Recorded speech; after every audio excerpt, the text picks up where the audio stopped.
Hello guys, আসসালামু আলাইকুম। আমি আমার অনেক দিন পর আবার ভুট্টা খেতে যাচ্ছি। তো ভুট্টা পেকে গিয়েছে, তো তাই ক্ষেত দেখতে আসছি যে কবে লেবার লাগিয়ে দিব। তো 2-1 ভিতরে আমি লেবার নিয়ে আসবো। সাধারণত আমার ভুট্টা ক্ষেতের ফলন ভালো হয়েছে।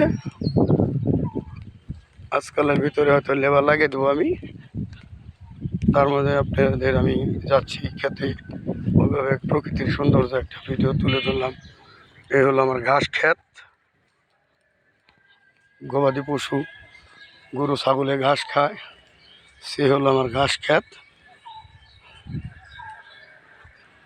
দেখতে দেখতে চলে আসলাম আমার ক্ষেতে।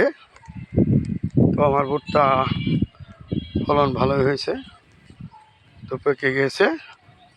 আপনাদের দেখাবো, ভুট্টা রোপণ করাই থেকে আপনাদের দেখাইছি। তো আবার ভুট্টা এখন পেকে গেছে, সব কিছু দেখাবো। মাথা কেটে দিচ্ছে। তো সাধারণত মাথা কাটা শেষ হয়ে গেলেই 2-1 ভিতরে লেবার লাগিয়ে দেবো। ভালো ফলন এসেছে, বাম্পার ফলন এসেছে আল্লাহর রহমতে। এই যে দেখেন, আপনাদের আমি আমার ভুট্টা দেখাচ্ছি, দেখতে পাচ্ছেন অনেক সুন্দর কালার আসছে। তো আমি একটা বাদা ভেঙে কেলিয়ে আপনাদের দেখাচ্ছি, তো আপনারা দেখতে পারেন অনেক সুন্দর ফলন দেখতে পাচ্ছেন।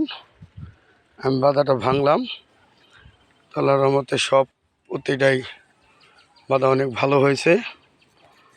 মাথা কেটে দিচ্ছি। আর এই ভুট্টা এবার অনেক ভালো হয়েছে।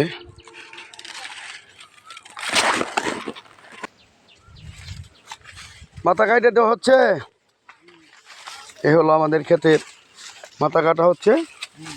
আমার এক ভাই মাথা কাটছে বা গরুর খাদ্য হিসাবে নিচ্ছে। মাথা কেটে ফলন ভালো হয়েছে ভাই, তাই না? গাছে ওই মোটামুটি কলা ভালোই, কলা ভালো হয়েছে আর কি, তাই না? আপনাদের এই দেখাচ্ছি, এই যে আমার হাতে আমার ভুট্টা দেখতে পারেন, একটা কেলাইছি আমি। এই যে আমাকে দেখতে পারেন। ধন্যবাদ সবাইকে, ভালো থাকবেন, আল্লাহ হাফেজ।